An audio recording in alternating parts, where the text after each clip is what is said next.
hello to the students of 9th standard. So yes, in this session we are going to learn about the kingdom Plantae. This is the segment of the chapter diversity of living organisms, which is connected with your higher standards. If at all you are going to take BPC, this unit is a connecting link with the chapters biological classification and plant kingdom of your 11th standard. So yes, let's explore this chapter in a better version. Okay, so yes, looking into the kingdom Plantae, the salient features of kingdom Plantae includes, whenever plant kingdom comes into our picture, the basic thing we remember is all of them are autotrophic. Okay, so all the plant species or the organisms belonging to the kingdom Plantae are what? Autotrophics. But then there are few exceptions, like few organisms in kingdom Plantae are heterotrophic as well. Heterotrophic. Fine, few of the organisms are heterotrophic as well, wherein it can be a parasitic mode of nutrition. For example, Cuscuta and Striga. Okay, where Striga is a partial parasite which is dependent on the xylem of the preceding plant. Cuscuta drives both into the xylem and phloem and it grabs the complete nutrient from the other plant itself. There is no photosynthetic mode of nutrition in these plants. As such, there are few insectivorous plants as well. Okay, insectivorous plants. Insectivorous plants like pitcher and Nepenthes. Pitcher plant, Nepenthes, these are the examples for insectivorous plants which will trap the insects and then they will gain the nutrients from the insects. So these are few plants which have the heterotrophic mode of nutrition, whereas most of the plants have autotrophic mode of nutrition. When it comes to the cell structure, the limiting boundary of a plant cell is cell wall. Okay, cell wall is the limiting boundary of the plant cell, wherein cell wall is composed of cellulose. Okay, cell wall is composed of what? Cellulose, and it has vacuole as well. Vacuole occupies, if this is a plant cell beta, if this is a plant cell, vacuole occupies over 90% of the volume of a plant cell. Okay, it occupies over 90% of the volume of the plant cell, and this is surrounded by the membrane called as tonoplast. This is surrounded by a single membrane called as tonoplast. This is about the cell structure. Next, the reserve food materials that are stored in a plant cell are starch. Starch is the reserve food material which is stored inside the chloroplast. Next, these are sedentary. Some of them are free floating if they are of aquatic habitat.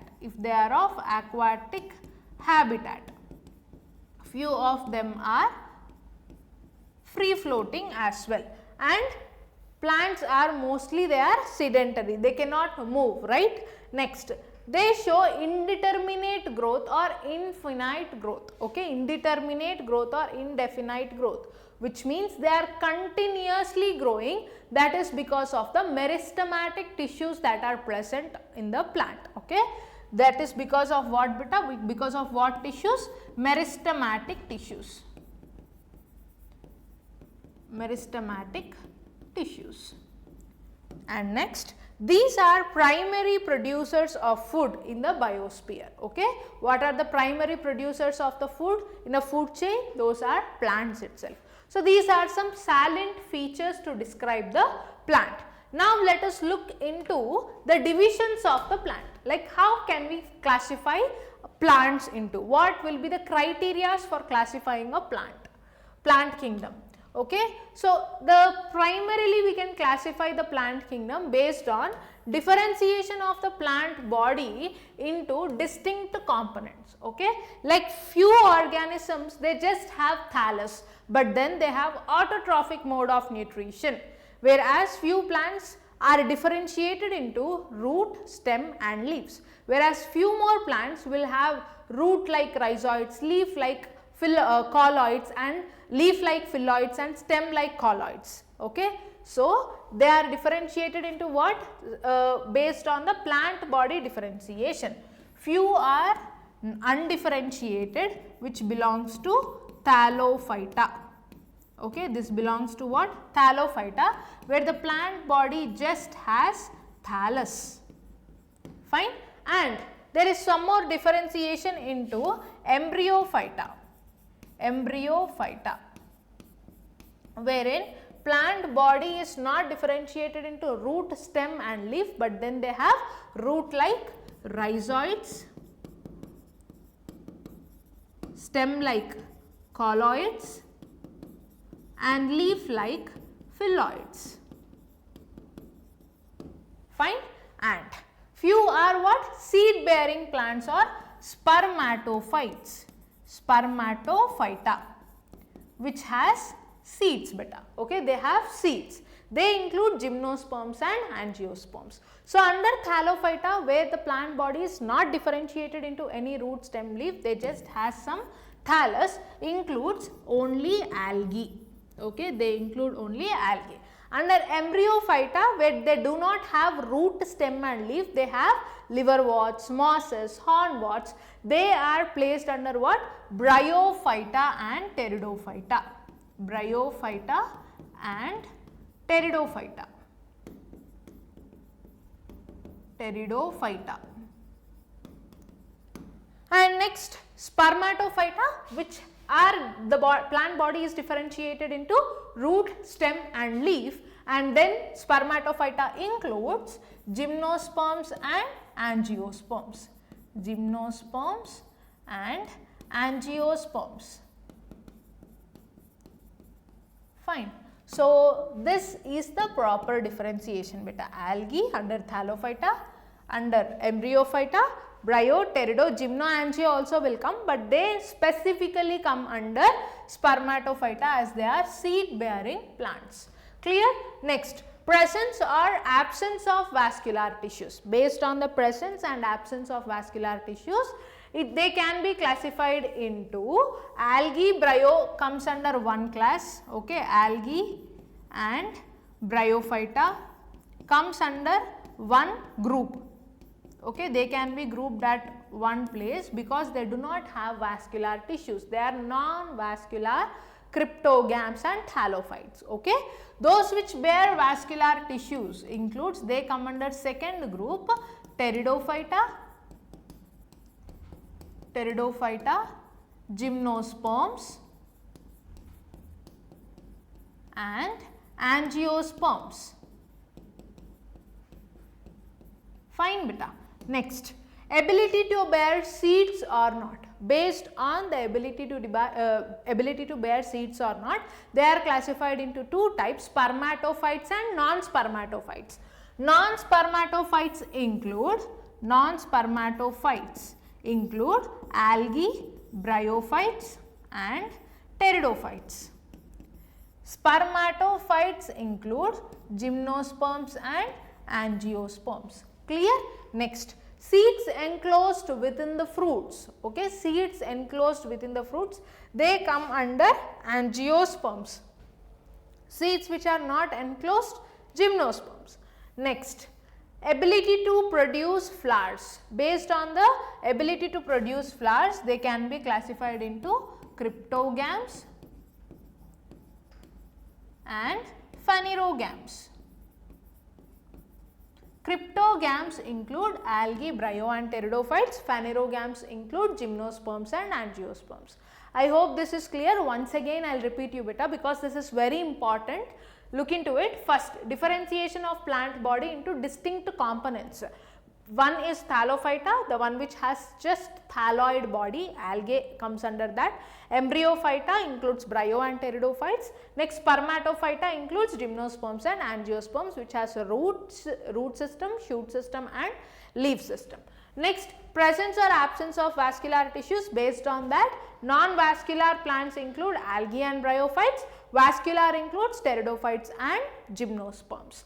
Next, ability to bear seeds. Based on the ability to bear seeds or not, Non-spermatophytes include algae, bryophytes and pteridophytes, and seed bearing plants spermatophytes include gymnosperms and angiosperms. And then seeds enclosed within fruits. After that, ability to produce flowers. Based on the ability to produce flowers, cryptogams and phanerogams are there. Cryptogams are non-flowering plants which includes algae, bryophytes and pteridophytes. Phanerogams include what? Gymnosperms and angiosperms. Clear, right ma? Next. So here you can see clear differentiation. The one which doesn't have flowers and those which do not produce seeds comes under what? Algae, Thallophyta, which is also called as Chlorophyta. Next, some which have root-like, leaf-like structures, Bryophyta, which includes mosses and liverworts, root, stems and leaves, and root-like, stem-like, leaves-like structures are also present. Completely differentiated are there and undifferentiated are also present in pteridophytes. Includes ferns and horsetails. Next, the one which has seeds, phanerogams, has no flowers. Okay, no flowers. Gymnosperms, needle-like leaves. Best example is conifers. Example, pinus. Okay, wide leaves, ginkgo, which have fan-shaped leaves, which are placed under Gingophyta, and cycads under Cycadophyta. Okay. Next, those which has flowers includes angiosperms called as Magnoliophyta. Okay. So, this is the best classification, a tabular form or a flow chart of plant kingdom you can go through. Next, plant kingdom is further classified. Okay. It can be clearly distinguished like algae, which are purely thallophytes. Okay. Bryophytes include liverworts and mosses. Better I will write here. So, bryophytes include liverworts and mosses. They have root-like, stem-like, leaf-like structures. Pteridophytes, few are differentiated into root, stem, leaf. Few have root-like, stem-like, leaf-like structures, and they are what? Vascular. Okay, pteridophytes are vascular. Cryptogams, they are vascular cryptogams. Okay. So, yes, pteridophytes include what? Horsetails. Okay, horsetails, and it includes few examples like Pteropsida and Adiantum, which is called as walking fern. Equisetum, okay, Selaginella, all these are included under Pteridophyta. Next, gymnosperms, which have naked seeds, seeds without seed coats. They have seeds without seed coats. Okay, includes pinus, cycas, ginkgo. Okay, angiosperms are seeds with the seed coat. They come under phanerogams. Advanced division of plant kingdom. So, as such, how many divisions we have? First division is Thallophyta, which includes algae. Second is Bryophyta. Third, Pteridophyta. Fourth is Gymnosperms, and fifth is Angiosperms. As such, we have 5 divisions under plant kingdom. Clear, right ma? Next. So, in today's class, we will clearly discuss about the Thallophyta. Okay, we will clearly discuss about Thallophyta. First, let us look into the salient features of Thallophyta. Okay, salient features of Thallophyta, which are these are commonly called as algae. These are aquatic, terrestrial. These can be aquatic and terrestrial. Mostly they are fresh water. Okay, mostly they live in fresh water. Okay, they occur in terrestrial habitats also, and some will live as symbionts also. Symbionts. Best example is lichens. Best example is what ma? Lichens. Second is on sloth bear. On sloth bear. Okay. Lichens. Association between algae and fungi will form lichens. Association between what ma? Algae and fungi will form what? Lichens. They are pioneers in ecological succession. Second, on sloth bear. Sloth bear, over the sloth bear, algae will be present completely, giving it green color to the sloth bear. Okay, this algae bearing, sloth bear bearing algae completely, it gets into what? Green color, and this helps the sloth bear to escape from predators. Okay, vice versa, like algae is getting shelter on the sloth bear and sloth bear is escaping from the predators through algae. Okay, this is the symbiotic association which is seen in the algae. Next, plant body is not differentiated into true leaves, stem and root, and then plant body has undivided mass of cells. Thalloid plant body we have discussed just now, and it is purely autotrophic in nutrition because it has chloroplast and the pigment chlorophyll. Chlorophyll is present and cell wall is made up of cellulose and starch. Okay, and starch, the storage food material includes starch which are stored in pyrenoids. These are present, the pyrenoids are present in chloroplast. And next, reproduction is both types, sexual and asexual. Additional pigments include red, green, yellow, brown colored pigments are also present. Based on the pigmentation, if it is red pigment, that is R-phycoerythrin, we call them as red algae. If it is brown pigment, that is fucoxanthin, we call them as brown algae. Okay, and if it is chlorophyll pigmentation, we call them as chlorophyta. So these are the salient features of Thallophyta. And next, if you see types, okay, so here what are the best examples of algae? I will tell you. We have unicellular algae, colonial algae, filamentous algae and large thalloid algae also. Unicellular algae, best example is Chlamydomonas. Includes, comes under unicellular algae. And colonial forms, image is not over here. Colonial forms include volvox. Okay, colonial forms include volvox, which inside them has daughter colonies also. Okay, volvox, which comes under colonial algae. Filamentous forms includes Spirogyra, Cladophora, Ulothrix. These are what? Filamentous algae. Next, branched filamentous algae, best example is Khara. And large thalloid, you can see ulva and kelps, marine forms of algae, that is kelps. These are few examples of algae. You have to remember beta, unicellular algae like Chlamydomonas, and one more example I can give you, chlorella. Okay, these are unicellular algae. Filamentous algae includes Cladophora, Spirogyra, Ulothrix. Filamentous branched includes Khara, and large body includes, you know, ulva and kelps. Okay, so these are the examples of algae. Now let us look into the uses of algae or the economic importance of algae. Algae as food is used by fishes. Okay, most of the algae which are in the fresh water or in the aquatic bodies, they act like phytoplanktons. Okay, they act like what ma? Phytoplanktons.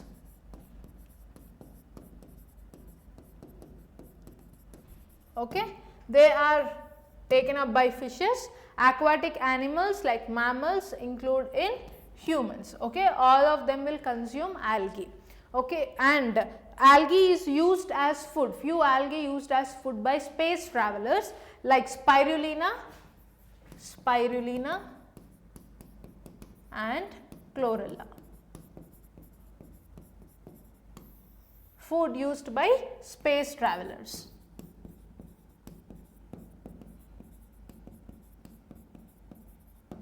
Next, chlorella and spirulina, which are rich in proteins, they are used as food by space travelers and they are called as single cell proteins. And then algae in agriculture, okay, algae are used in agriculture also for nitrogen fixation and they are used as fertilizers and manures as well. Harmful effects of algae includes, okay, harmful effects of algae includes algae used as toxins. Many algae are toxic to aquatic organisms, okay, many algae are toxic to aquatic organisms and they damage some algae grown on the monuments, will spoil buildings and they spoil them, okay, those which grow on the monuments, they will spoil the monuments or buildings. These are some of the useful and harmful effects of algae. So, with this we have done with Thallophyta. In coming session we are going to deal with Bryophyta and Pteridophyta. Stay tuned and thank you.